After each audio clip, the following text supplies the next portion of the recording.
From the creators of Relevant Magazine, this is the Relevant Podcast. All the chaos surrenders, changing the currents and tide. The water can keep getting deeper, 'cause I'll be right here staying dry. Ooh, yeah, I'm feeling it. Ooh, yeah, come to me quick. Just wanna go, love is alive, love is alive, love is alive. Just wanna go, love is alive, love is alive, love is alive. Alive and you don't have to prove it. I'm afraid there's no way to lose it. Oh, I just wanna go, love is alive. So I'm gonna do that. It's the week of Friday, April 21st, 2017, and it's the Relevant Podcast. I'm your host, Cameron Strang, and this week's show is brought to you by Squarespace. Whether you need a landing page, beautiful gallery, a professional blog, or an online store, it's all included with your Squarespace website. Creating a site with Squarespace is a simple, intuitive process. You can easily customize one of their award-winning templates and then add and arrange your content and features with a click of a mouse and no plugins. It's super easy. I was messing around on Squarespace the other day, and I was like, I'm going to open up a store. Embarrassing thought, nothing to sell. Like, I was just like, it seems so easy and fun to do. Yeah. And you're like, I love messing with settings and nothing. Literally, the next thing I was going to say is you can even launch a powerful online store. They have hundreds of thousands of merchants that use them. Yeah. Squarespace includes all the tools you need to track inventory, process orders, send custom emails in one intuitive interface. It's called Squarespace Commerce, and it allows you to understand every aspect of your business. What the only thing they don't do is give you something to sell. That is the big problem with Squarespace. Because if they had, trinkets or doodads, I'd set up the store. Yeah, I was on Squarespace last night, just updating our relevantmediagroup.com website. Yeah. I had to add a few new job openings. I saw that on Facebook. Wow. Very big deal. Very big deal. I want to apply every time when I see those. I'm like, oh, I would love that. Oh my gosh, that would be so fun. I would love to be a part of your interview process. We are relentless. Yeah. It is terrifying. It's basically it's a boot camp situation. I mean, you walk in, there's an all white room with a Rubik's Cube on the table and a bunch of CrossFit stuff. It's intense. Yeah. Well, hey, start your free trial today at squarespace.com and enter offer code RELEVANT to get 10% off your first purchase. Squarespace, set your website apart. Well, like I said, I'm your host, Cameron, and here with me in our Orlando studios, Eddie Big Cat Koffels. He has risen. Yes. Over there on the ones and twos, our illustrious producer, my brother, Chandler Strang. Hello. On the Skype line from Loverland, Virginia, Jesse Carey. Hello, hello. And if you haven't been able to tell, our guest cast member for the week, sitting in for the whole show, is our very favorite author, speaker, Shauna Niequist. Good morning. This is so fun. Thanks, you guys. Warms our hearts to have you here. Mom's it's home. A breath of fresh air. Yeah, it really is. So many questions about dry shampoo and things that I've been waiting to ask. I feel like there are listeners who downloaded right now and took a sigh of relief knowing that Shauna is here. Like, oh my God. Finally. Yeah, it's exciting. There's a couple reasons why Miss Niequist is joining us. Number one, we missed her. Number two. Yeah, we've called every week, and she always seems to be busy. She never picks up. Yeah. And at some point, we have to just believe that maybe it's us. Yeah. They Skype me, and I'm like, guys, we talked about this. I'm working. I said no 6 months ago, but okay. But we broke her spirit, and here she is. But before we get to that big reason, which we will in just a second, I want to tell you who's coming up on the show today. It's a great show. Coming up later, Coin joins us. They have a brand new album that's out today. It's called How Will You Know If You Never Try, which is my motto in life. I guess. And then coming up later, Lee Strobel joins us. The movie based on his book, The Case for Christ, is out now. It's getting great reviews. And so the actual guy, Lee Strobel, is joining us. Yeah, it's great. Like Pureflix, the company that's put it out, has put out some movies that haven't exactly been well received by all types of critics. This one across the board is crushing it. Like on Rotten Tomatoes, it's like at like 80%. It's like the first Christian movie, faith-based movie that's gotten a certified fresh rating from critics. This is like, it's a really well respected. A lot of people are praising the movie that have nothing to do with Christianity. It's pretty cool. And fun fact: my dad is played by an actor in that movie. Weird. What? Did your dad consult? Right? No way. How do you do that? No, he was He was totally, he's a part it was of so the funny. He story. was telling us about it. He's like, I just said, hey, Lee, that's cool. Just whatever. Just do whatever you want. Like, he just was not. He was like, Bet, I'm cheering you on. This is great. I don't need to be involved in casting my person or approving anything. He's like, sounds great. Now, Shona, have you seen the movie yet? Yeah. I have not seen it yet. No, I've heard good things, though. The real question is, what does your mom think? Because I want her to watch the movie and just go like, wow, he is handsome. He is. The movie star version of you looks great. That is exactly in my head. That's what I was going for. Well, what's funny is I have like exactly one friend who is a Hollywood actor, and he emailed me and he was like, my worlds just all came together because I just got a script from my agent to play your dad. Whoa. And I was like, what? So he didn't end up doing it, but it was like all the little worlds coming together. So it's supposed to be a great film. I'm looking up who the actor is right now. We can keep talking. Christian Bale. It's Christian Bale. Oh, I don't even know. Tony Of course it is. Danza. Okay, so the big announcement. Well, do you need to catch up with Shauna? You told me when we were. I just did have a question. I've seen a lot of people tweeting about dry shampoo, and I'm trying to understand what that's about. The other question I've had for a long time, and you always seem so clean, is why is there different? And we can answer this offline if you want, but like I was at the Y today, and I took my shower afterwards, and it's all one soap. So you go head to toe with just the soap that's there. Yeah, Kind of car wash style. Yeah, why do we use different soaps? Like, why isn't it just one soap for the whole Shauna? Because Well, these are a lot of really interesting questions. Let me just slow down right here. Let's go back to dry shampoo.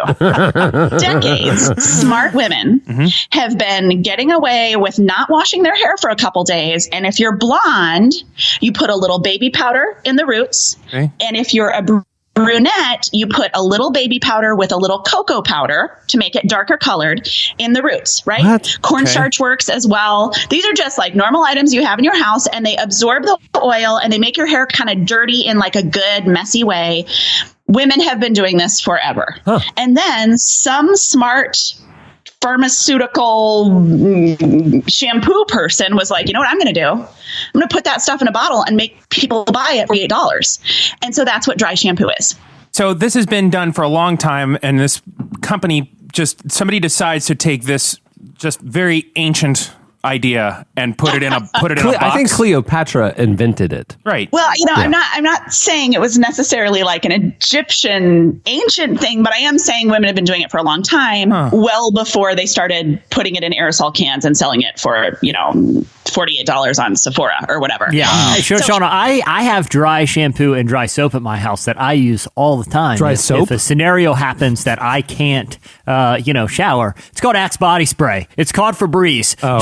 I create a big. What I do is, but here's the thing: I don't want this to be too overwhelming for people. So what I do is, I stand in the door of the bathroom and I let about a half a can's worth of each just fill the room, and I run in and do a couple twists for a minute and let the mist just stand in the mist instead of direct contact. It smells like I just walked out of the shower. Yeah. It's fantastic. That's how I don't even wash clothes anymore. Yeah. I have what a the whole Febreze is for. misting system. So the Axe is for you, the Febreze is for the clothes. You're doing laundry and showering at the same time. Exactly. I create a gigantic cloud and just kind of walk through there. It's I've developed some breathing problems, but it's weird, guys. I'm actually concerned. I'm getting some pretty bad nosebleeds, and my vision's been tunneling a little. But I'm saving literally like 12 minutes a day with the shower.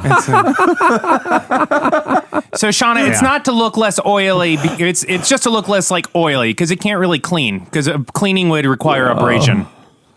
It's not cleaning. It's putting powder in to dry up the oil. It's sweeping up the kitchen floor, not mopping it. Got it. Yeah. Understood. Yeah. Well, Shauna, thank you. My thing is like getting your house fumigated for bugs, Interesting. which I call it the fumigation. I have a literal tarp that I put up in the bathroom and just get in that fumigation. You know what's weird? It's killed a lot of bugs in the bathroom too, which I think says something about how dangerous it is. Did I tell you guys? I feel like maybe I can't remember if this was pre-podcast, but spray tanning. It's like a thing that you do, and usually you go to a place. But I found like a friend of a friend who was willing. She does spray tans, and she'll come to your house and do it. And I was like, well, that's better, right? Like, obviously, I'd rather someone come to my house than me like go somewhere, just as a rule for life. But what it involved was her essentially building a little plastic tent in my master bathroom and then putting me in it and spray tanning me. And it was one of those moments. And I figured, you know what, it feels right to like, if I'm going to do this, why don't I invite some girlfriends over? Let's just all get it done, you know? And it was one of those things where I like came out of the bathroom and came out into the living room and I was like, hey, Christy, I'm really glad you're here to experience this because this is the weirdest thing that's ever happened to me. There is a total stranger in my bathroom and she has built a tent. And now I'm in it. Yeah. That is wild. Sean, right? I'll say this, from my own experience building tents in my bathroom and filling them up with fumes to avoid showering, it is good to have friends over because I passed out in there. And Dana came home about 7 hours later. And, there's about a week that I don't even remember. So I go with what I call the buddy system if you're doing fumigation shower. It's you gotta have someone to pull you out. It's kind of like the priest and the Holy of Holies. Yeah, I wear a cowbell. They put the rope on his ankle so they could pull him out. Yeah. Yeah, exactly. Yeah, right. I'm flying pretty close to the sun on this one. So yeah. It's like you send a canary in every once in a while to see if people can still live. Oh, man. Okay, so there really is big news that we're excited to tell you guys about. If you remember last month on the show, we mentioned one of the big new things that we're taking on here at Relevant is this spring, we are launching the Relevant Podcast Network. And what we're going to be doing is launching a couple of shows at a time, starting May 1st and into June and July. And in September, we'll be rolling out new shows throughout the rest of the year. And we are very excited to announce that the very first new podcast of the Relevant Podcast Network is hosted by Miss Shauna Niequist. It's the Shauna Niequist podcast, debuting May 1st, Monday, May 1st. Does it have a name? Is it the Shauna Niequist podcast? The Shauna Niequist podcast. Yeah. To the point, right on the nose. Right? Yeah. Tell us about the show. Well, it has been so fun. So I just recorded the first 2 episodes last week, and it was literally like, hi, I've totally never done this before. I literally was like, how do I call someone on Skype? They just usually call me. Like, I have no idea. And it was really, really fun. So I had 2 conversations with 2 good friends who've written great books recently, and I am really excited about it. I think it's I got to the end of one of them and I was like, okay, hey, when was the last time we had an hour-long conversation in any setting? This is great. Yeah. I'm glad that for this other project, we get to connect. So I hope what it feels like is getting to learn about the lives of interesting people that I like, that I admire, because I'm learning from them. And I just would love to gather up a group of people to learn from them as well. Man, I was listening to one yesterday and I was literally getting like emotional. Listen, like these are incredible conversations. Wow. Jesse has not cried since well before his wedding. Well, voluntarily. I mean, during one of the misting incidents. It wasn't really, I wouldn't call it crying, but there was a discharge around the eye that was pretty concerning. Yeah, that was more staring down the last moments of life and kind of considering it all. But wondering what you've made of yourself. Yeah. They brought me back. Shauna, I am deeply excited about this show. Yeah. I am like pumped about. You can't say who the people are, but it's going to be awesome. One fun thing that we're doing is 1 million years ago when I wrote a book and then my publisher said, now you get to start a blog. And I was like, I don't totally know what that is. What I decided then was if I can't think about anything else in the world, like if I can't think of anything else to talk about on the internet, I can always talk about books and about food. Yeah. And so every podcast conversation, we have whatever we talk about, we have 2 short conversations about books and about meals. Right. So at the very least, you get to hear what people are eating, what good memories they attach to food, what they would choose for their last supper, but also books that they love, books they recommend, that kind of stuff. Oh, man. I cannot wait for this. It's going to be great, isn't it? So May 1, it May launches. 1, Monday. So every Monday, we're going to do an 8-week season. Mm-hmm. So every Monday for 8 weeks, there will be a new episode of Shauna's podcast. We'll remind you guys, but you can go over to iTunes, obviously our website, Shauna's website, and subscribe and make sure to check it out. It's going to be a great show. We're very, very excited about it. And just it's fitting that it's the first one of our kind of new era with the Relevant Podcast Network. We're very excited. Are you going to talk to Jordan Cox at any point? Do you know who that is? I don't know who that is. Played Bill Hybels in the recent movie, A Case for Christ. I think he's going to be up for an Academy Award this year. He's 25 years old, probably, and very handsome. Like he's a really good-looking guy. So good for your dad. That's awesome, Jesse. Now, if we're currently teasing upcoming things. Now, I don't want people to look ahead too far because I want them to enjoy this show, this episode. That's right. But you're working on something for next week's Relevant podcast that you're pretty excited about. Can I tease Jesse's tease? Yeah. What Jesse's about to tease is the best thing that has ever happened in this show. Jesse, take it away. Okay, so you guys may remember about a year ago or so, there was a segment that we did. It was a one-time thing up to that point called Outlaw Hero. Where there was a gentleman who, on the 4th of July, was rocking out a guitar solo in the streets of Daytona Beach, was arrested by the police. And we did a segment with him because I felt like this was, just an injustice that we had to expose. That gentleman was short. He fought it. He took it to the courts and he fought it. Yeah. And he won. And I credit the Outlaw Hero segment for basically shedding light on it. He was doing an incredible rendition of the Star Spangled Banner. He wasn't he wasn't doing like concert. He was being a patriot on July 4th. Exactly. He was doing his American duty, which is to drag an electric guitar out in the street and play the Star Spangled Banner. So anyway, justice was served. And ever since then, I get people, kind of hitting me up a lot. Like, when is this segment coming back? And I'll be honest, there's been a couple times where I've looked into things, where I've I brought up the Bodie McBoat thing, but nothing felt right. Nothing felt like there was an injustice that was happening by someone skirting the rules maybe a little bit, but becoming what I call an outlaw hero. Well, this week, a case emerged that was so outrageous and egregious that I had to chase it down. And I won't give away what the case is, but I had a conversation yesterday. It involves two people that podcast listeners, they'll know when they hear it. This is not an unfamiliar story. It's an unfamiliar update. It's shocking. It is shocking. But these two individuals have promised me and I have verbal confirmation that you will hear in this. It's going to be a dramatic true crime drama you're going to hear. Oh my goodness, that they will Jesse. take this case. You're spending more time on this than Shauna did about her major new podcast launch. Listen, let me just pause, Jesse, for a second. They promised to go to the Supreme Court if they have to. And I have a dramatic segment that you will hear next week. You are not going to miss it. I had an actual meeting with Jesse yesterday about actual business things, right, that actually matter. Right. We had 30 minutes, 28 were spent on this. And then in the last 2 minutes, we did a couple bullet points and just agreed to email each other. You're not getting him back until this thing airs. Whatever was on his calendar for the next week, gone. And I am so tempted to tell people, but I can't. You just got to tune in. And it makes sense because, as we heard before the show, Dana isn't home. That's right. And when Dana's not home, Jesse is able to just run free in this. He goes into a wormhole. The playland I of his told mind. Shauna before we came in because she's having recent renovations to her kitchen, and I said that Dana is out of town. She's in California for a week. Okay, 7 days, and I have two young kids. She left yesterday, and my house is already Thunderdome status. I haven't seen the kids. I don't know where they are. They've been gone one. She's been gone one day, and there right now is a barrel fire in the living room, and there's a guy warming himself. I don't know. He's wandered in. Warming himself. Yeah. When I go out of town, I start preparing several days in advance. I make healthful meals. I get the laundry back in the drawers. There's all sorts of, prepared vegetable-y, protein-y things. Right. I get back and nothing has been touched.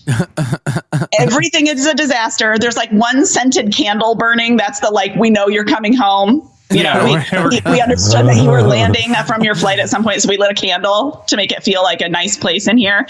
And then there's food that we've never had in our house ever in my life in our pantry. I'm like, did someone break in and deliver Nutter Butters and Fritos to our house? It's been just over 24 hours, and the interior of my house is already like the movie The Road. There's ash and dust just blowing across. But what I like too is that Aaron, your husband, Instagrams it in real time. So he's like, we miss Shauna, and it's just a picture of a hot dog next to a piece of white bread. I'm like, I I think there was more stuff in the house, and I'm certain she made some sort of thoughtful preparation. And she's been gone. She left that morning. It's like, what happened? It's been 4 hours, man. Clearly, he goes to the store if there's extra Nutter Butter showing up. So he goes to buy things. Right. Yeah. I think he's like, oh, I'm going to miss you. But the car is on, and he is on his way to the local, not the good store, Walgreens, the drugstore that also has candy. Right. And the boys are just carrying armfuls of macaroni and cheese microwave stuff. And just, Mom's gone. This is the best. As soon as I get home, I'm like, everybody in the bathtub. They're like, we took a bath. I'm like, that's a lie. No. Just get in there. I can smell you from here, candle or not. We're going to find everybody a vegetable. smells like Nutter Butters. Get in the bathtub. I need to introduce Aaron to my misting system. I am dangerously close to serving ice sandwiches for dinner. Yeah. That's the point it's got. Oh, man. All right, well, moving the show along. It's time for our weekly look back at what happened in culture and entertainment. It's time for In Case You Missed It. Well, in case you missed it, this week, Jennifer Hudson sang her favorite hymn to Stephen Colbert on his show. Oh, yeah. Not just in his living room. Yeah. That would have been weird. It was incredible. She was a guest on The Late Show this week, and they were exchanging stories about growing up in the church. And so Hudson explained that her first big performance was during a church service on Easter Sunday. She even sang him a few bars from her favorite hymn, Talk About a Child. And as you might expect, it was awesome. Afterward, Stephen Colbert joked, if I wasn't a Christian when that song started, I would be when that song was over. Yeah. Here is a clip. Do you have a favorite hymn to this day? Oh my God, Talk About a Child. I sang that song in church. Talk About a Child? Talk About a Child. You want me to sing it? Would you mind just giving us a taste here? I used to say, talk about a child that do love Jesus. She is sitting on a couch while singing this. Then I said, talk about a child that's looking high. Yeah. This isn't like on a stage. That's just insane. Kingdom. I ain't gonna sing the third verse, but y'all look at me. Here's one. Man, she's the best. Yeah. Okay, I'm done. Golly. I'll tell you, though, Dreamgirls wasn't very good. The musical. I don't blame that on her. She's got a rad voice. Yeah, amazing voice. If I could sing like that, I would not talk. I would only sing. I would just walk around and be like, want to listen? Because I'm doing it again. I do like that she owns it, though. She doesn't try to play coy. She's like, I'm a singer, and that's kind of why I'm on this show right now. So here's a few bars. She just, and then kills it. In case you missed it, this week, Steph Curry, Golden State Warrior, starts the NBA playoffs going on right now, so people are talking about Steph Curry. Yeah. So a new book called Golden, The Miraculous Rise of Steph Curry is releasing this week, and it describes an interesting story from his career. Back in 2012, he suffered a gruesome ankle injury. It was so bad, it could have ended his career. But after undergoing a risky surgery, doctors were hopeful he would recover. But after returning to the court, the ankle was re-injured when it was accidentally kicked by another player. So days after the re-injury, the team's then coach, Mark Jackson, who is also a pastor, he's an ABC commentator now, he was a pastor. He invited Steph and several teammates to a church service at the True Love Worship Center International, where he was pastoring. So the book says this. Curry, 2 days removed from his latest sprain, found himself taking laps with Jackson and the other members filled with the Spirit. After the high-energy worship service, Curry was invited down to the altar where pastors took off his shoes and socks, anointed his ankle with oil, and prayed for healing. The church was more charismatic than Curry was used to, so when he started returning to his seat, Jackson's wife, who was also a pastor, told him, "You don't get a blessing from the Lord and just walk off. Show us you believe in the power of God." And according to the book, Curry started shimmying and hopping on his right foot, much to the delight of the congregation. So, a little update. He's won 2 MVPs since then. And the ankle's fine. Yeah. In case you missed it, this season of Dancing with the Stars has been featuring worship songs. I don't know if you watch the show every week. Do you? No, you would think it would be in my wheelhouse, but it just hasn't latched on. It really would. I feel like you'd be all. It's in the Shark Tank lane. Shauna, do you ever watch Dancing with the Stars? I don't usually, but we're pretty into the Cubs player that's on there, Grandpa Rossi. Oh, yeah. Okay. And we love Simone Biles. So I am generally not I've never watched it before, but we watch Grandpa Rossi and Simone every time. Simone Biles has to win, right? She's basically a professional athlete dancer already. Like I was watching a clip last night of first of Ross and then of her, and I was like, this feels like sort of an unfair advantage, right? Right, like definitely she'll win, but it's cool to see everyone else. Yeah. Right, like she's spectacular. Right. So and he's like, you can see his lips moving when he counts, right? Yeah. And I love him. I'm totally a fan. Right. We're like cheering the whole time wearing our Cubs hats, but it's like 1, 2, 3. So at least 2 of the competitors are outspoken Christians. So Simone Biles and Mr. T. He's on there. And so on 2 different occasions, the celebrity dancing competition has played overtly Christian songs as part of the show. So last week, when Simone Biles danced to Chris Tomlin's "Good Good Father," which drew the attention of the worship artist, who tweeted to her, "I just heard what you did on dancing tonight. Well done. You're a champion in so many ways. Much love." In another performance, a full gospel choir was brought out as Mr. T danced to a worshipful rendition of "Amazing Grace." I need to see. I haven't seen that, but my life is not complete until I see Mr. T dance to "Amazing Grace." Did you see it? I mean, have you watched Simone do that? I have not seen it, but Simone was at our church a couple weeks ago. Neat. And she was absolutely phenomenal. Super articulate and funny and charming. I mean, we were like...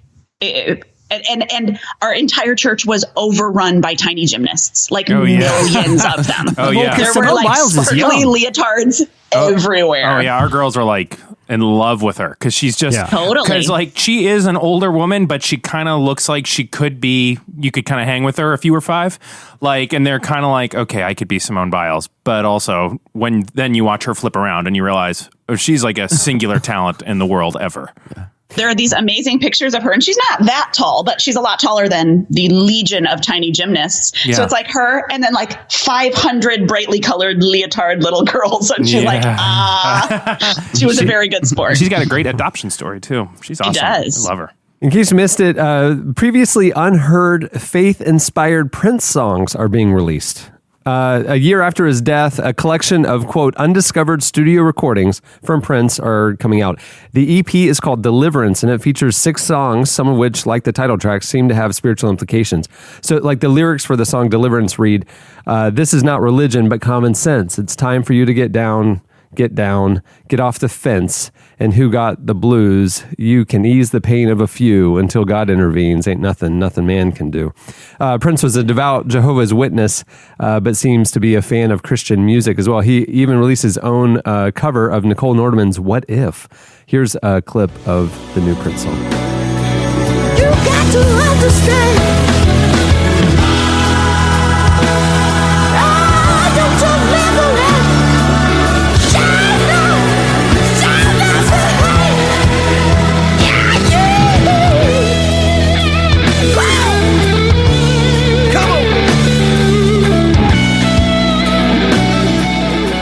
Interestingly, he also recorded that sitting on Stephen Colbert's couch. Yeah, it was really impressive. I was going to say, and weirdly, the video is just Mr. T ballroom dance. Yeah. Fantastic. It's been hidden all these years. Oh, man. His album Purple Rain, REIGN. Rain. Oh, no. Hey, I'm doing the best I can. You didn't give me an hour to prep for this joke. I had real time. Dad joke. Dad joke. In case you missed it this week, Katy Perry, big Katy Perry news. She said that when she was growing up, Amy Grant was her Madonna. Who among us would not agree with that statement? I was going to say, she was so in the culture that Amy Grant was her, but the biggest star in the world to her was Amy Grant. So she appears on the cover of Vogue. She's getting ready to release a new album. And in the interview, talked extensively about growing up in the church. As some old Christian music fans will remember, Katy Perry was once released a Christian pop album under the name Katie Hudson. Yes. And she dated Matt Thiessen from Reliant K. Yeah. That's the it was in the POD video, right? That's right, yeah. Cable that's on right. Death. So in the article, you didn't know all this? No. Katie Hudson, man. I mean, I knew that she was a Christian artist at one point. I just didn't realize that she was that connected. Yeah. She was, I mean, she had to have been at a Rock the Universe or something, right? Yeah, of course. Yeah, she was a Christian pop star when I was in Nashville working for Christian music magazines. Yeah. So Katie Hudson was a big deal. Was Madonna your Madonna, Shauna, or was it Amy Grant still? Well, I would say Janet Jackson was my Madonna. Oh, Miss Jackson, okay. if you're nasty. That's a great, she's the best. Shauna's more Thank you, militaristic. She likes her dancing with like a lot of edge. Yeah, she's the coolest. Well, because I was a dancer growing up, so I cared about music videos that had dancing in them. That was like my jam. So Janet Jackson, Rhythm Nation, start to finish, every word, every step. Wow, every step. Still doing it. I know you could totally Really? still do it. And then that song, odd thing, when we get Eve's hair braided, anywhere we go, you can just ask for the poetic justice. And that's like its own style that totally they're like, oh yeah, because it's Janet Jackson and poetic justice, they'll just do her braids. But I'm like, so iconic. Really? Janet Jackson. So Katie said in the interview, Amy Grant was our Madonna. We knew about Madonna and Marilyn Manson in my family because we picketed their concerts. Ironically, she says she's now friends with Marilyn Manson, though she used to hand out evangelism tracts at his concerts. Her parents were pastors, and she says, quote, my house was church on Sunday morning, church on Sunday night, church on Wednesday evening. You don't celebrate Halloween, and Jesus gives you your Christmas presents. Perry says she no longer considers herself a Christian, but regularly prays to a higher power. Well, in case you missed it, lastly, the family of the Facebook Live shooting victim turned a television interview into an opportunity to talk about faith and forgiveness. Tragic story this week, but kind of a silver lining. It was really awful. It was really awful. Brutal. Yeah. Well, days after Robert Goodwin Sr. was murdered in a random shooting broadcast on a Facebook Live video, several of his adult children appeared on an interview with CNN's Anderson Cooper. At the time of this interview, the manhunt was still underway for the shooter, though days later he took his own life. The victim was a 74-year-old father of 9 and grandfather of 14. During the interview, instead of expressing outrage, his family said that Godwin raised him to know the love of God and express sympathy and even forgiveness for the killer. Here's the powerful clip.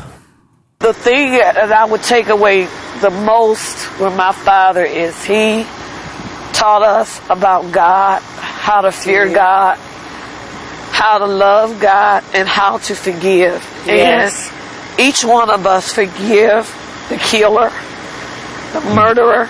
You do. We want to wrap our arms around him. We absolutely do. We don't. I honestly can say right now that I hold no animosity in my heart against this man, because I know that he's a sick individual. I know that, because of his sickness, whatever evil overtook him that caused him to do this to my dad is not him. It wouldn't be something he would typically do. And I promise you, I could not do that if I did not know God. If I didn't know him as my God and my Savior, I could not forgive that man. And I feel no animosity against him at all. I feel sadness in my heart for this man. I do. I feel real sadness. All of us. And we want to, we lost our dad, but this mother lost her son.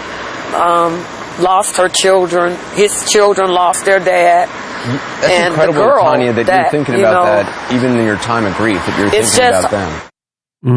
I cannot imagine having the presence. That is days after. Yeah, before they even knew how it would conclude. I mean, to have that in the midst of the storm. I can't imagine. I can't imagine that. Man, what a powerful, just a display of faith, and it's unimaginable. Like it makes you think about, wow, I think my faith is pretty strong, but these people are on TV days after the whole nation witnessed this just insane, terrible, sick act of violence, and are able to make it a testament about forgiveness. It was just a sobering moment. Before the show, Jesse gave me a heads up. He said, "Hey, in case you missed it, you might want to end with the Facebook, the Anderson Cooper clip."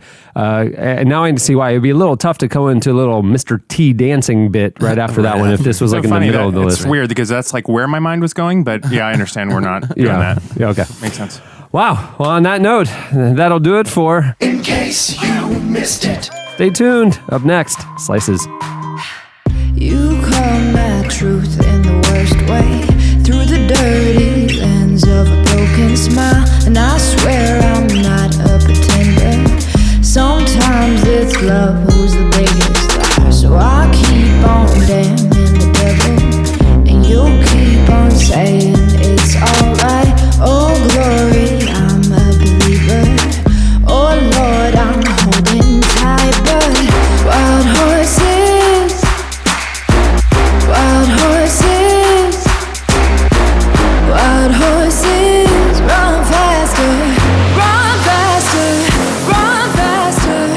listening to Bishop Briggs. The song is Wild Horses. At the beginning of the podcast, you heard Louis the Child with Love is Alive, featuring Elohim. Wow. I think God was featured on that track. Congratulations. It's a huge feature. Yeah. Not actually a child, It's a I big assume. breakout hit for Yahweh. And children, apparently. Yeah. Louis the Child. Yeah. All right. It's time for Slices. What do you have, Jesse? All right, so there is any day now, any moment now, if you're listening to this, it might have already happened, about to be a new record for the most retweeted tweet of all time. Is it going to happen? Have any guesses? I know about this, but I didn't know it was actually going to get there. I didn't think it was even possible. Because the most retweeted tweet of all time is the Ellen Oscar one, right? Yes. That's Yeah. right. And I heard when this one was getting in the realm, it wasn't even anywhere close. I heard she went on the offensive on her show and was like, we're not going to let this get overtaken. Yeah. No way. Not only that, she had Bradley Cooper, the man who snapped the. Okay, so wait, so the Oscar selfie that was when Ellen was hosting the Oscars. It featured celebrities, as Ellen said on her show, Lupita Nyong'o's little brother, who no one even knows, Jennifer Lawrence, Brad Pitt, all these celebrities, Meryl Streep, and Bradley Cooper snapped a selfie at the Oscars after Ellen promoted it on the show. It became the most retweeted tweet of all time. Now, earlier this week, when that title was being threatened by this other tweet that we'll get to, she actually had Bradley Cooper himself, the man who took the image, come on and plead with her to fans to not let them lose the title. Does everyone know what this tweet is already? No. Yeah. I don't. Shauna, you're going to love this. Shauna and Chandler, any quick guesses of what could possibly threaten arguably the most famous people in the world are about to be taken down by what do you think it is? If I get one guess from each of you. I have no idea. I'm going with the giraffe giving birth. Ooh. Oh, that's a good guess. That is a good guess. Somebody has their finger right on the pop culture. Right Very there. relevant. It is not the giraffe giving birth, but that was a cultural phenomenon. For people who didn't know, there was for weeks, people were watching these live social media Who would videos. ever want to see that? I woke up on Saturday morning and like my entire Facebook feed was people posting the footage of April the giraffe giving birth. I'm like, no thanks. The most retweeted tweet of all time originates from a teenager named Carter Wilson, who no one jokingly knows. Nobody knows this kid. Yeah, nobody. At the time, he had about 100 followers or so. As we reported a few weeks ago, the Wendy's, the social media feed, particularly the Twitter feed of Wendy's, the fast food chain, has for weeks now been sarcastically replying to people when they get sent stuff, just to kind of get some publicity. And it's a really counterintuitive social media strategy. So instead of the PR friendly stuff, they're being sarcastic to everyone. So Carter Wilkerson tweeted at Wendy's, "How many retweets do I need to get free chicken nuggets for a year?" Jokingly, the Wendy's Twitter handle said, "If you get 18 million, you'll get free chicken nuggets for a year." No, they didn't even say that. The previous record. They just said 18 million. 18 million. Yeah. All caps. 18 they million. wrote it all caps. Real dry. Yeah. So the previous record holder, the Ellen tweet, was 3.3 million retweets. So 18 million seems completely unattainable. So Carter, in reply, screenshotted the interaction and tweeted, all caps, "Please help me. A man needs his nugs." Okay? Which was so funny. All caps, "Please help me. A man needs his nugs." Since then, Carter has been propelled into viral superstardom because he is moments away from overtaking Ellen to have the most retweeted tweet of all time. It's unlikely he'll get 18 million. I don't even know at this point, the way that Twitter's going, if there's even 18 million active Twitter users. Yeah. But he will. He almost certainly will overtake Ellen. Now, Ellen felt so threatened that she had Carter on his show just on Tuesday, right before we recorded, and pleaded with him to make a deal on TV that anytime someone retweet his Wendy's tweet, that they also go and retweet the Ellen selfie, so that they can maintain the title. It doesn't look like that was going to happen, but she gave him a giant 4K TV and said that if he doesn't make this deal, she will go to his house and take it back. I'm hoping Carter takes the title because I love what it says about American pop culture. If it's not a selfie of like super popular Hollywood celebrities that get this title, but it's some rando teenager that said, "Please help me, a man needs his nugs." I love what that says about culture. Ignore what Ellen says, retweet Carter Wilkerson, and make a statement about all that is good and right about pop culture in America. I love Ellen. All right, what do you have, Eddie? Oh, man. Serious slice today. So we all know that I love, well, maybe I haven't talked about this on the show, but like I really love Lady Gaga's music. What? Oh, yeah. Like it's really good. Have we talked about this at all? Well, you don't watch Dancing with the Stars. That's surprising. I know. That's what I'm saying. It's right. Right. It's right in my wheelhouse. I feel like that Venn diagram is, yeah. Well, Lady Gaga, like that song, Telephone. Have you guys ever heard that song? Mm-hmm. Oh man, that is my wedding jam. If you get that on at about the third quarter of a wedding, you can't keep me off the dance floor. This body was made to move to that song. Very few songs get me going like that song. Amazing Grace with a big choir, I heard, does too. Oh, praise him. But one thing I love about Lady Gaga is that she has been an outspoken activist for mental health issues. She came out a few years ago and shared that after just I'm parsing my words here because I know we have younger folks listening, but after just some serious abuse as a young woman, she had PTSD and has struggled her whole life with PTSD, and she kind of shattered some people's preconceived notions about her by being really upfront about what having a mental health issue has done in her life.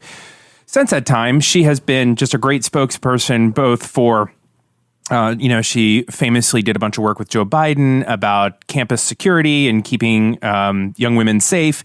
And also she has begun to speak out with other folks about breaking the stigma of mental health issues. So this week, a video was released of her and Prince William chatting, and Prince William has said actually that in his late 20s, he went through a lot of counseling because he was in a bunch of turmoil, and she has kind of sparked other people who have higher profiles that you may not hear kind of this dimension of their life start to speak up and say like, yes, I have had and have mental health issues, and I'm living and thriving and struggling. And she started this great conversation. So here's a bit of the clip of her doing sort of a set up shticky FaceTime with Prince William, but it was a good conversation. The videos with Annie and Joe, the beautiful films that you've made with the Heads Together campaign, they told beautiful stories, and it reminded me how much my mental health changed my life. You're really kind to say so. I mean, Harry, Catherine, and I really felt this was such an important area that throughout all our charitable work, whether it was veterans, homelessness, addiction, most of it seemed to stem back to mental health issues. And, I read your open letter you wrote the other day, and I thought it was incredibly moving and very brave of you to write down, such personal feelings. And I wanted to ask you very much how you found speaking out and how it made you feel. It made me very nervous at first. For me, waking up every day and feeling sad and going on stage is something that is very hard to describe. There's a lot of shame attached to mental illness. You feel like something's wrong with you. And in my life, I go, oh my goodness, look at all these beautiful, wonderful things that I have, and I should be so happy. But you can't help it if in the morning when you wake up, you are so tired, you are so sad, you are so full of anxiety and the shakes that you can barely think. But it was like saying, this is a part of me, and that's okay. And they kind of went on to talk about how they are going to be working together to form this new initiative called, I think, like Heads Together, but basically just raising awareness, raising conversations, and trying to destigmatize the idea that mental health issues are pervasive. So I was just grateful for this story, and also people like To Write Love on Her Arms and folks that are coming out and speaking really publicly about this. So yay for Lady Gaga. I think that's so important. I love what they're doing. It was like when we had Jamie on, I guess it was like 2-3 weeks ago now, where he kind of mentioned if, someone has like a broken arm, there's not a stigma about getting that treated. And, people are starting to recognize mental health in the same way. And I think whether it's like celebrities or whether it's people like, Jamie and the things that he's doing, anything that can further destigmatize it is really a positive thing. There was a study that came out this week that the rates of depression, anxiety has never been higher among American adults. And there's like a lot of different factors that they're looking into. But mental health is becoming an increasingly important issue to address. And I think, anything that can destigmatize it, it's a very positive thing. But I think specifically and I know Prince Harry has been doing some work on this as well, but if there's like this kind of totally outside of logic idea that if you experience a trauma, but you're a prince and everything else in your life is, kind of spectacular and well cushioned, that it shouldn't affect you that if your life is public and special in some way, it shouldn't affect you. And I think those two sons went through an incredibly damaging, traumatic experience, losing their mom. And so to get to talk about that and to say, even though there are other things in my life that are great, I still experienced a trauma and it's still it's still okay for me to get help. It's still okay for me to ask for help and to ask for tools. And I think that's a really important conversation. Yeah, and I think they're also really wise to say, like, for so many people, there isn't even trauma attached. It's just you're stuck in the woods and you cannot seem to find your way out.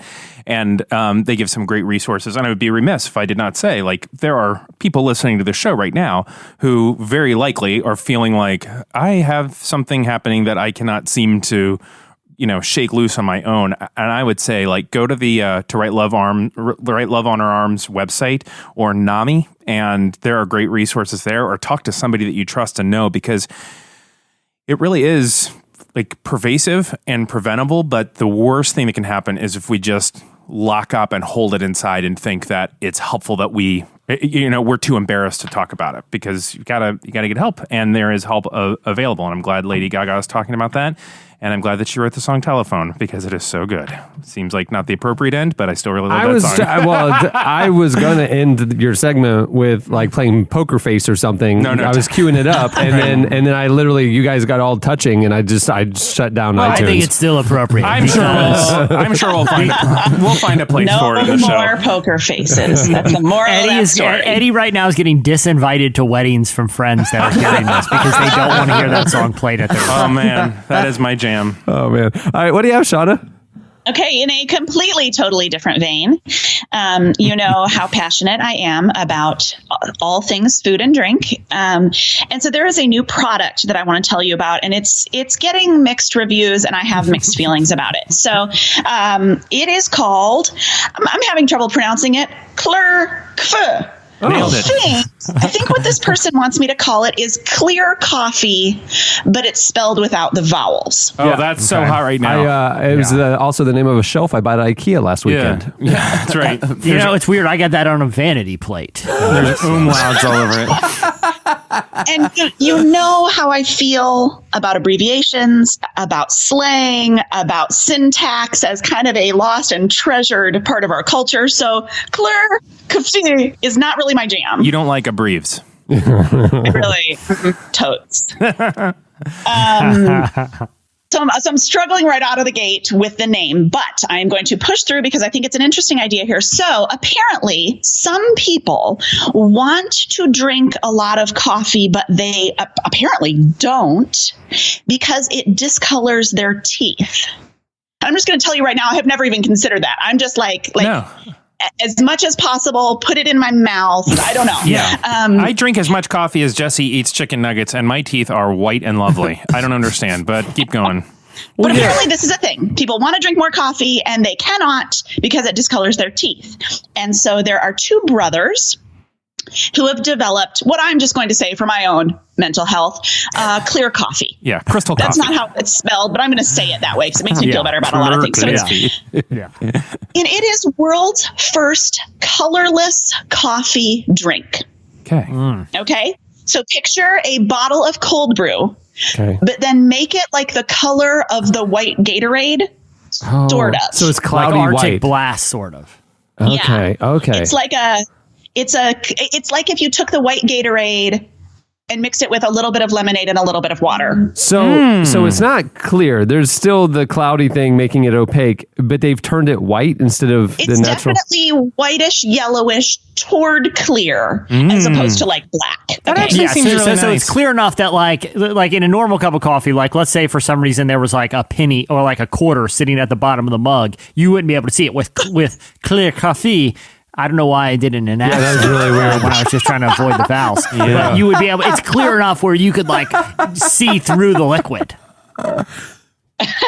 So you're saying, Yes. okay, so you could see the quarter that you were about to choke on as, okay, Like, got it. this is down a totally different road. Why is there change in your coffee Yeah, exactly. cup? Is this a I problem? was just trying to think of like an analogy. And I was like, this is a very weird analogy. And The reason clear coffee is helpful is so that you stop swallowing the coins. that someone's put This at is the a bottom of your safety coffee issue. It has nothing to do with teeth color. I forget sometimes that we have a full-on adult 11-year-old on the show. guys, I swallowed 7 quarters this morning. Yeah. That's one of the things about Dana being gone is she cannot keep the coins out of your stomach. Dana's been trying to tell you to cut back on the coffee because you're too wired and you're up all the time. So she started putting coins in it to deter you. Dana, I swallowed another penny. Yes. Wait till you get to 4 pennies and then go to the hospital. Also, there's a pebble up my nose. Yeah. But So does it there taste are the two same? different reviews. Okay, so one reviewer reports that the taste is similar to a potent cold brew. So that's positive, right? All right. Potent cold brew. Okay, that's not bad. The other reviewer says, actually, the flavor is more like what happens if you forget to wash the coffee filter out, add more water to get the very last dregs of flavor out of the wet beans, and then for some reason drink that. And put a bunch of coins in it. Golly. I'm weirded out by things not being the color that they should be. Like coffee.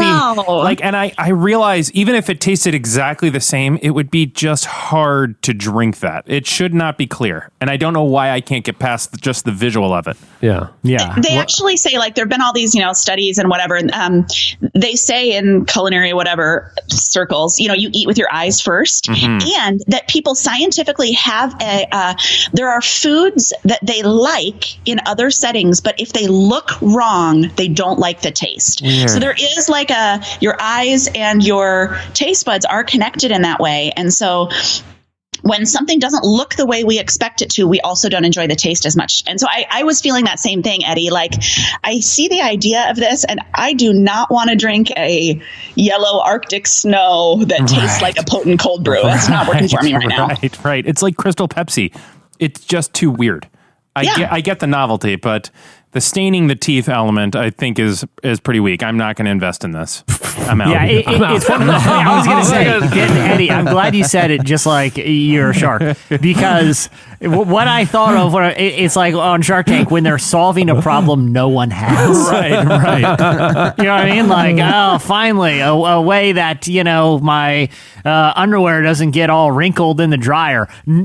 That's not an issue for anyone, man. You didn't need to invest $100,000 of your parents' money to fix it. Right. And also, I think for people that are nervous about the coffee staining the teeth, it's just like brush your teeth midday, right? Like you can just keep brushing your teeth. Yeah, I think Trident also has little whitening Trident ones, and you can just kind of chomp on that after. I feel like there are many many options before clear coffee. That's true. Well, the other thing, I'm with the like things that aren't the right color, like like that big like rainbow bagel craze. Like, I don't want fluorescent bagels, man. Yeah. No. I mean, it looks cool, but I mean, I'm not decorating with them. Well, there you go. Well, that was good. Interesting. A wide range of topics on our Slices segment this week. We did. Yeah. With the whole gamut of emotions. Yeah, we had chicken nuggets and retweets and Lady Gaga and mental health and Crystal Pepsi. Weird, cloudy water. Yeah. All right, stay tuned. Up next, Lee Strobel joins us. This what guys were like. Yeah. Laughing to the bank like yeah. Flex on swole like yeah. You feel some type of way then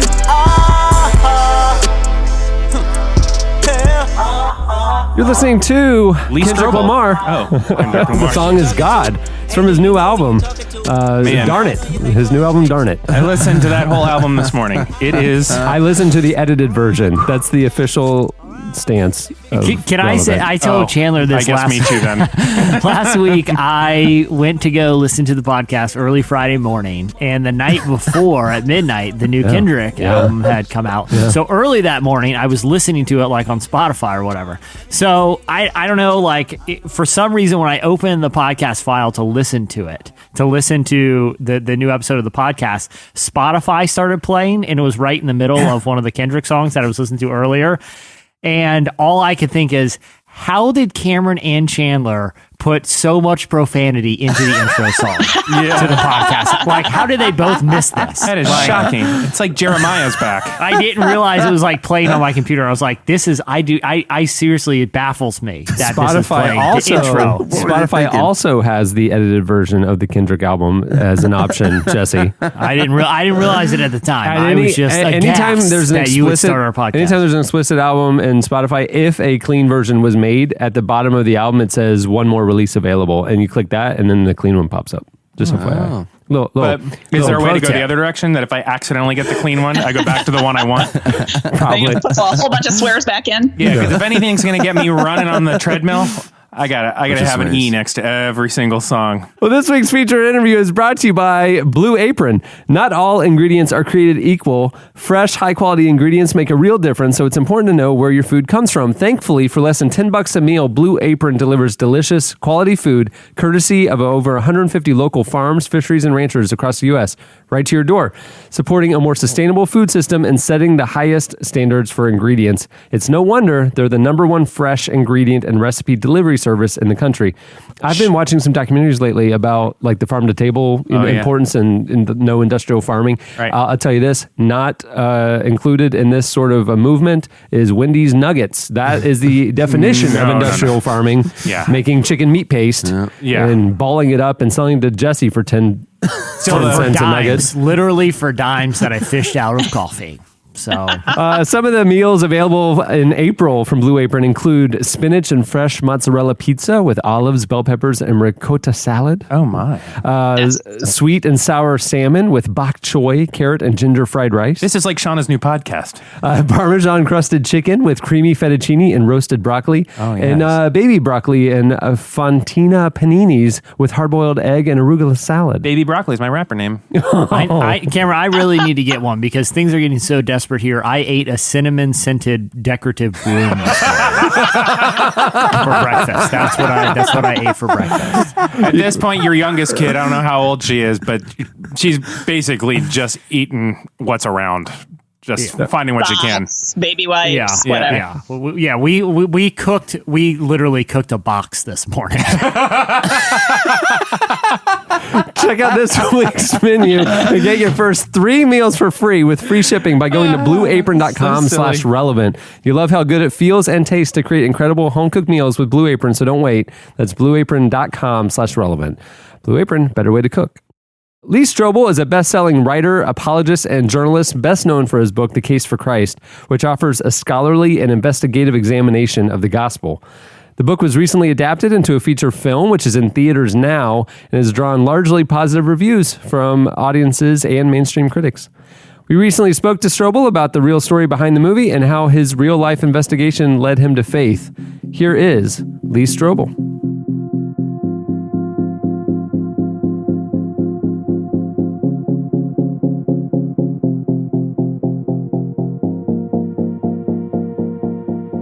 What's the story of your book, Case for Christ, becoming a movie? Well, the book came out back in 1998, so it's been around for quite a while. And all of a sudden, out of the blue, I got a phone call about a year ago from PureFlix. I had been in their movie God's Not Dead 2. I played myself as an expert witness in a court case, and so I got to know them a bit. And they became intrigued with the idea of taking the book and making a film out of it, not a documentary, but a love story, and a story about a father and a son, and a story about big city journalism, but also the story of a spiritual journey. And so, I thought, that sounds like a good idea, because some people won't read a book. Some people won't go to church, but they'll go to a movie. So we agreed, but I insisted in a contract that the movie be written by Brian Bird. Brian is a friend of mine. He's written 17 movies, great Christian guy. And I knew that Brian would be able to sensitively and accurately and tell our story. So Leslie and I did a mind dump, so to speak, with Brian. I spent many days with him talking about our life, our relationship, and so forth. And he created an amazing script. It's not easy to take a 2-year journey and compress it into a 3-act movie over 90 minutes. There's some time shifting that has to go on. You have to, consolidate some characters at some points. But he really has kept the story true to what occurred, and really a compelling and entertaining film. So that was how it started. We didn't initiate it, but thought, you know what, if we can reach a new audience with this message, that was worth it.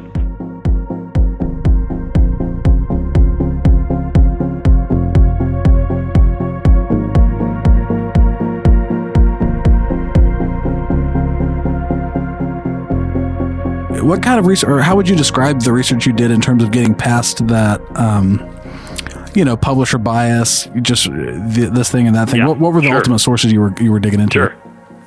Well, to me, you can get a PhD to tell you anything. And as a journalist, I knew that. I could find anybody to tell me anything if I wanted to find something that I wanted to find. Sure. But I pursued the evidence that made sense to me. Yes, of course, I read the other literature, and that's why I quote it and cite it and ask questions about it. But my approach was, I want to pose those questions to these scholars and see, can they give me cogent answers that make sense? And then I leave it to the reader to conclude whether they do or not. Was there a particular argument that was, particularly influential on your journey? Obviously you deal heavily with historicity and these kind of things. Was there an aha moment, or was it like a tidal wave of sorts? Mostly it was a cumulative case. It was, not just the historical evidence, the evidence of cosmology and physics and biochemistry and genetics and human consciousness, I think, pointed in the direction of a creator. And then the evidence of history, to me, pointed toward Jesus having lived, having made these extraordinary claims about himself, and then backing that up by returning from the dead. And it was really the resurrection that clinched it for me.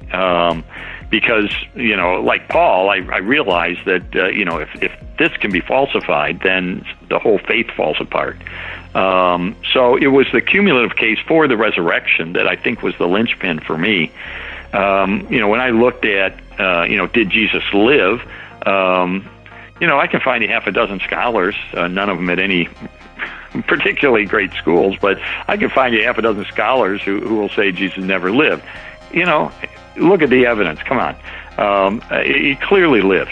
Did he die? Well, not only do you have multiple sources in the New Testament, but you got 5 ancient sources outside the New Testament. Even Gerd Ludemann, the atheist New Testament scholar, says that Jesus' death by crucifixion is indisputable. So yes, he died. But then, did he return from the dead?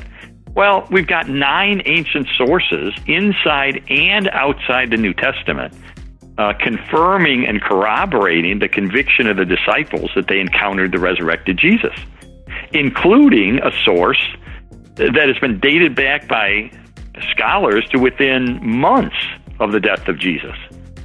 So when I looked at the first biographies of Alexander the Great by Arrian and Plutarch, written 400 years after his life, and they're generally considered reliable.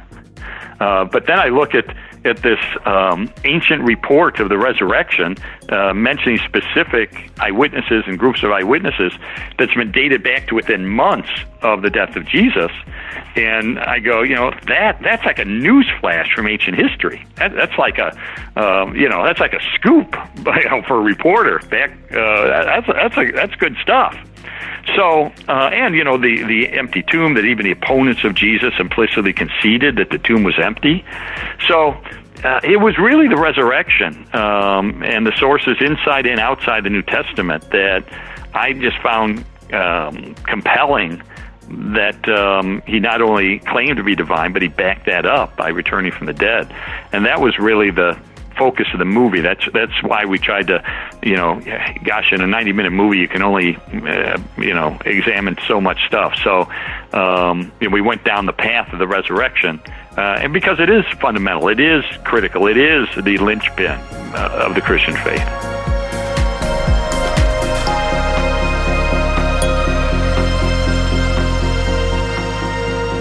That was Lee Strobel. Stay tuned. Up next, Coin. Just stop your crying, it's a sign of the times. We gotta get away from here. We gotta get away from here. Stop your crying, baby, it'll be alright. They told me that the end is near. We gotta get away from here. We never learned we've been here before. Why are we always stuck and running from the bullets? The bullets. We never learned we've been here before. Why are we always stuck and running from the bullets? The bullets. You're listening to, for the first time ever coming out of my mouth, Harry Styles. That guy The rules. song is Sign of the Times. He performed on SNL this last weekend, and I'm sitting there and I'm watching it, and I literally sighed with just disgust and disappointment, and I went, oh no. But I like a Harry Styles song. But this is all, we're having a Justin Timberlake moment again, where you just realize, oh, this guy's actually got chops. And I love this straight Bowie, but Yes. it was phenomenal. I loved it. Yeah. There you go. Well, he has a new album coming out. It was fantastic. And my husband had the same thing. He was like, wait a minute, what is happening to me right now? Oh, and no. I am loving everything about this You're performance. like, Yeah, it was I great. know. Gosh, he's charming. I just And- resigned myself to the fact. This guy's cool. I like him. Fine. Well, I almost put him in. We had a pact in case you missed it, but he said something really interesting in an interview this week that these people that were saying basically like, oh, it's only like young girls who like your music, and using that to kind of like throw shade. And he turned it around in like the best way possible, saying like, what makes you think that they have worse taste than some 30-year-old hipster guy? He said, young girls like the Beatles. You're going to tell me they're not serious? How can you not say young girls don't get it? They are our future doctors, lawyers, mothers, presidents, and they're the ones who are going to keep the world going. Well, that's it. Wow. I love Harry Styles. Done. We're all fans, right? That was the best. What a great response. Yeah. Anyway, there you go. I need to find the explicit version of that song. I hate that it's so clean cut. The highly anticipated follow-up to Coin's self-titled album drops today, and we recently caught up with the band's frontman Chase Lawrence about the inspiration for How Will You Know If You Never Try. We talked about what it's like following up an acclaimed debut album, and we hear some of the album's highlight tracks. Here is Coin. You know I talk too much. Honey, come put your lips on mine and shut me up. We can blame it on human nature. Stay cool, it's just a kiss. So why you gotta be so talkative? I talk too much. We talk too much.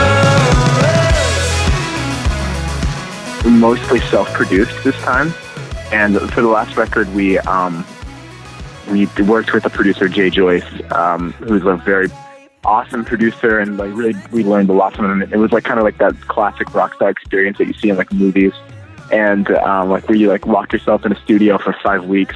But this process, even from writing on, like we co-wrote a lot for this album, so even from the creative writing standpoint, it was different. And then we like locked ourselves in a cabin for a couple weeks and wrote a bunch of songs.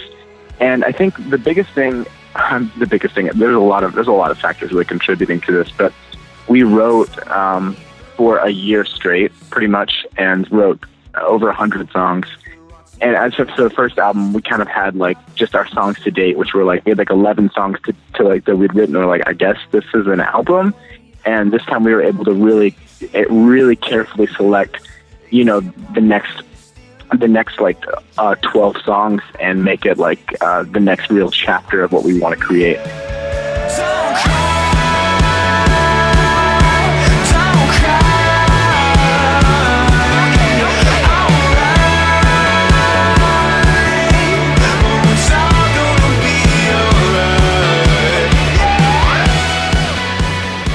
These 12 songs really, I think, work together as an album and not just like a collection of songs we wrote in a year. And we thematically and sound-wise and everything. But creatively, we were much more hands-on than we ever have been in the past. So there's a lot of factors. I think it's overall just a very, very different process. And not a different band. Like we're still the same band. We still have the same melodic instinct and same creative instinct. But like I think you'll hear us even more now because we were able to be so hands-on with it.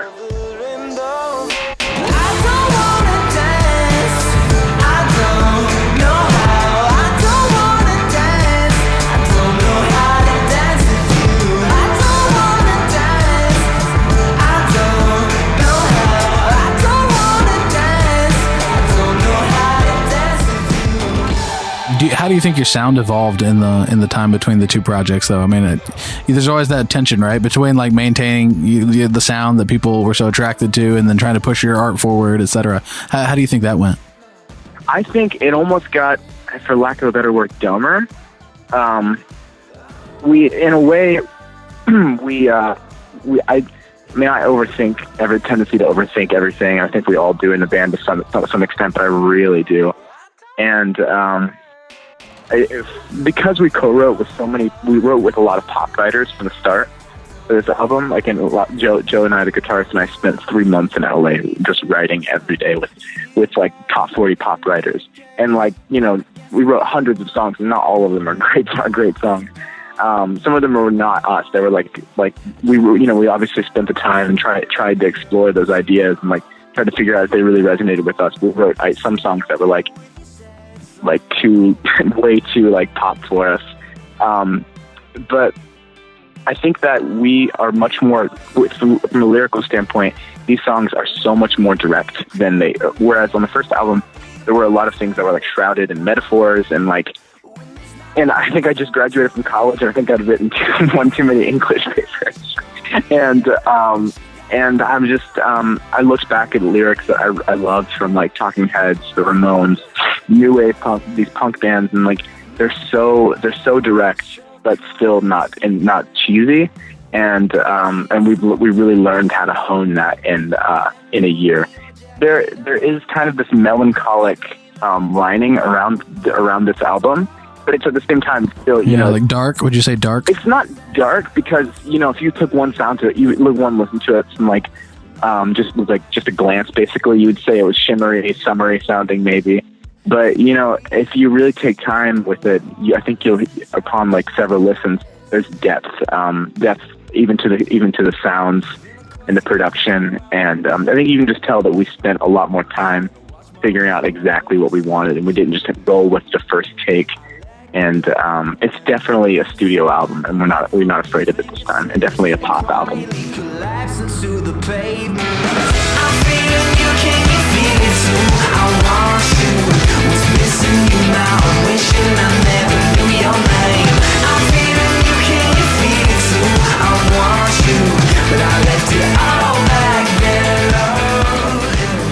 We were so scared in the first album of being too pop for alternative or too alternative for pop, and we just ended up making this thing right in the middle. And it was almost became, ironically, the cover was white, so it's like it almost became vanilla. And vanilla's not a bad thing; it's my favorite flavor of ice cream. But you know, there comes down to a point where you have to be definitive, and you know, you want the listener to hear something or see something and say yes or no.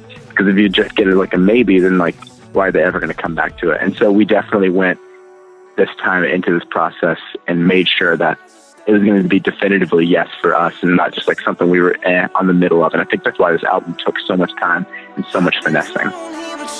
So tell me, would you rather be alone?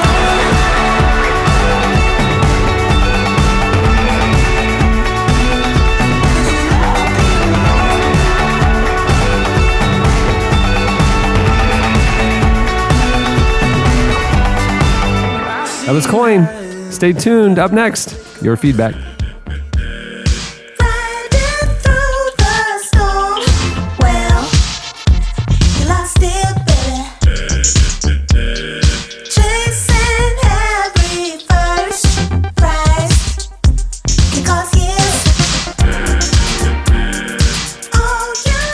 Are you a holy troublemaker? Jesus did not say, "Blessed are the comfortable." He announced that peacemakers and the persecuted are blessed. Holy troublemakers are people who are compelled to live a life worthy of pushback, a life worthy of persecution.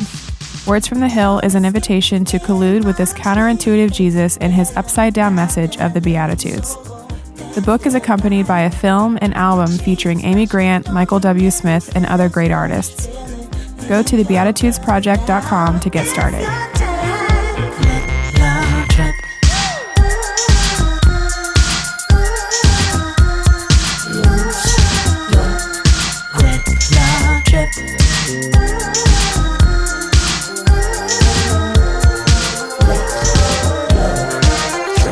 You're listening to Little Dragon.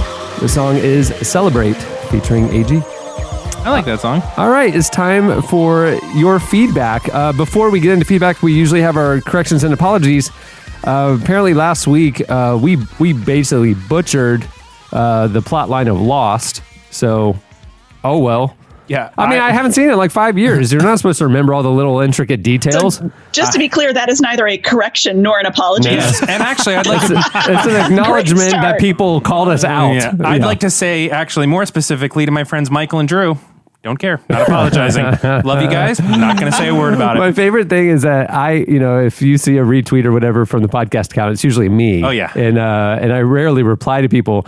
Eddie, he isn't representing the podcast account, so he just full on replies to everybody. And that's me. Yeah. And Right. I enjoy watching you telling them no thank you when they offer us unsolicited feedback. Oh man. I mean, it technically is solicited. We literally ask for feedback every episode. Yeah, I was going to say, speaking of feedback, but the solicited sort. Last week's question of the week, we were talking about that terribly misguided Pepsi ad, and how Pepsi thought they were going to solve a major social issue by handing out their product or something. We don't know what's going on. So we wanted to know if you had to write your own Pepsi-styled ad to solve a social issue, what product would be involved, and what would the social issue be that you're going to try and solve, and what would the ad be? You guys hit us up on the podcast episode page at relevantmagazine.com. You also tweeted us at Relevant Podcast with some of your suggestions. We will try to read the ones that are the least politically incorrect. Yeah. I was going to say, the nature of the question is that the people write wildly, hilariously, but wildly offensive things. Yeah. And what I didn't think we thought through is having to read them, because reading them on the page is funny, but me talking about how this Ronald McDonald mascot that this person conceived of will solve the Israel-Palestine conflict. That was the one I was going to do. I could see how people would be offensive if I read them. And all of them are of that level, and I don't know how comfortable I am reading them out loud. Oh, here's a few of our favorites. I mean, do you want to do it, Jesse? The Joel Torrance one? You can. I'll do the Godzilla one. Okay. Joel Torrance. I'll let you take the Dakota Access Pipeline. I will do both. And I would also like to say, I'm going to read the Joel Torrance one that Joel wrote that I did not write. Right. And also, basically, here's a Pepsi for everyone. Let's read this feedback. The answer to this editorial question of the week seems fairly straightforward to me. Here's the pitch. Ronald McDonald has a hole in his art that not even an all-day breakfast can solve. Are people eating Big Macs? Of course. Is he bringing smiles to children's faces? Definitely. But he's looking for something more. So he flies to the Middle East. The sight of an American fast food clown mascot brings smiles to people's faces, and the commercial with Ronald McDonald brokering peace treaty between Israel and Palestine now has some sort of visual representation and unanimous support. To be clear, McDonald's is not offering kosher or halal options, just solving the world's problems. Joel, Well done. You just offended everyone, including me, and I was reading it. Midstream, you got Midstream, I offended, yeah. realized this was a huge mistake. Edit it all out. All of them that is really are bad. Hilarious. We but did ask all for of it. them. I feel I cringe reading aloud. That's how I'll say it. I feel like when Jesse cringes, we are in like a real bad spot. Yeah, real bad spot. Yeah. I don't think we thought about that when we pitch it. Let me address something else that was prominent in feedback, and that was our idea to have a robot surrogate. Right. A lot of people were tweeting that they approved of the idea, but some people brought up that it was a plot point in an episode of the show The Big Bang Theory, which we had no idea. Even screenshotted from an episode where one of the dudes has a shirt on his iRobot thing. I will say we did not steal that joke, and I will also say that though Big Bang Theory obviously did not steal it from us, they did preemptively butcher it. That's they true. somehow went back in time, butchered the joke because they're the Big Bang Theory. Even though I haven't seen it, I can confidently say they butchered the concept. Okay. I'm going to not read a few of them, but just give the tie-ins. Sure. I think because somehow reading the pitch makes it 1,000 times worse. Yeah. And they did a great job. So if you want to read them, go over to the podcast episode page of the website. Emily Clark did a wildly offensive and very effective job of giving us feedback, connecting the beauty of bounty paper towels and the Dakota Access Pipeline. Oh my. That was extremely offensive. In case there's a spill, they would solve it because they can mop it up. That's the essential. Okay. That's the essential idea of it. Yeah. Emily did a great job.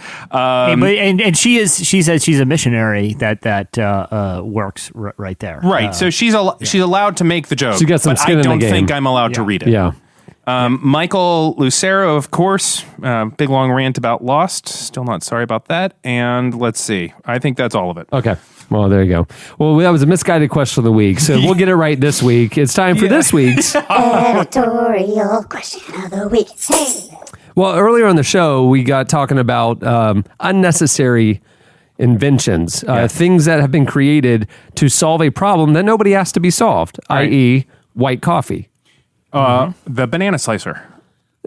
That's exactly where my mind went. Right. Now, my daughter, though, loves that thing. But I will say, and she still uses the one that you gave me as a joke when we were talking about something like this many years ago. Yeah. So that one does not count. That doesn't count. Everybody loves that thing. So, but it got us thinking about inventions that have been, pitched on Shark Tank or exist in source, or that weird section on Amazon. Yes. Which I actually Sky was Mall. browsing last night. Yeah. Things that were invented to solve a problem that nobody asked to be solved.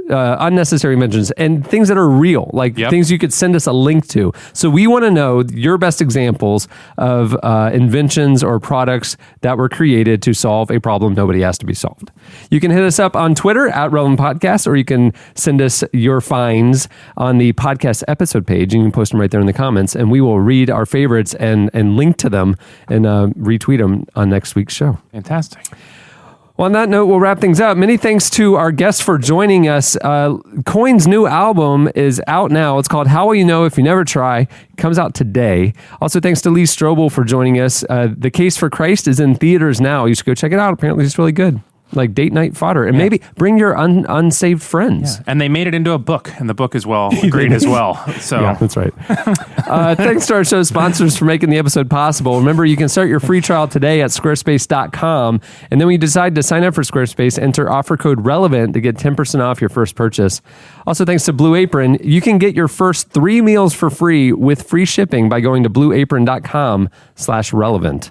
And make sure to check out on May 1st, the premiere of the Shauna Nequist podcast. It'll be everywhere that podcasts are distributed. You'll be able to find it. We will probably bring you highlights or an excerpt on that week's episode of this show as well. And I feel like they'll be reminded through every channel we've got. Yeah. I've heard a little bit of the marketing. You're going to know it's coming. If you follow Relevant at all, you will absolutely be reminded about the premiere on May 1st. I can't wait. You're one of the more thoughtful, kind people I know, and I cannot wait to hear your conversations. The thing about Shauna That's so is nice. with her Thank you. books and with her speaking and everything, she brings great content. She is a great person to interview. But one of her best things I've ever seen her do is when she interviews other people, like at the Justice Conference when 2 years she ago. runs a panel and she's I love that. like guides conversation and stuff and draws out content from others. I can't wait to be a fly on the wall listening to an hour-long conversation between Shauna and some of these amazing people that she's bringing on. It's going to be an awesome show. Yes. Oh, you guys are so nice. Thank you. It was nice having you here too, Shauna. Yeah, it was fun Good hanging to out see today. you. Oh, I felt like old times. It was so fun. I can't wait to Yeah. see the feedback when people are like, finally. Yeah. Oh, so much better. We know. We know. We know. We get it. Yeah. There you go. And also, it's kind of wrecking my insecurity. But still, I know. And just a reminder, there is a true crime mystery. Oh my goodness. A true crime drama that is unfolding and will be presented next week that everyone's going to be talking about. You do not want to miss this. I'm literally getting chills again. You are. This is his Howard Hughes moment where he just finishes the plane and he's like, "No, there's too many rivets," and then he goes back and spends another 2 years on it. This is crazy. I'm telling you. This is the spruce goose of, of You 12-minute give yourself podcast segments. chills talking about a story you already know. Spectacular. I mean, what we're talking about is something that could the American legal system is not prepared for what's about to happen. I will say that. And in conclusion to Jesse's point, Dana, if you're listening, it would be great if you could get back home. Things have gone super, super weird with our pal. All right. Well, on that note, we'll wrap things up. I'm Cameron Strang. I'm Eddie Koffoltz. Chandler String. I'm Jesse Carey. I'm Shauna Nyquist. We'll see you next week. All of the chaos surrenders, changing the currents and tide. The water can keep getting deeper, 'cause I'll be right here staying dry. Ooh, yeah. I'm feeling it, I'm feeling it. Ooh, yeah. Come to me quick, come to me quick. Thanks for listening to The Relevant Podcast. Connect with us on Twitter @RelevantPodcast and get bonus material from this episode and more at the podcast section on relevantmagazine.com. And don't forget to check the magazine out. It's available on newsstands and at the iTunes App Store, or you can subscribe online at relevantmagazine.com/subscribe. Just wanna go and love is alive, love is alive, love is alive. Just wanna go and love is alive, love is alive, love is alive. I really don't have to prove it, I'm afraid to go and lose it. Oh, I just wanna go and love is alive. I just wanna go and love is alive.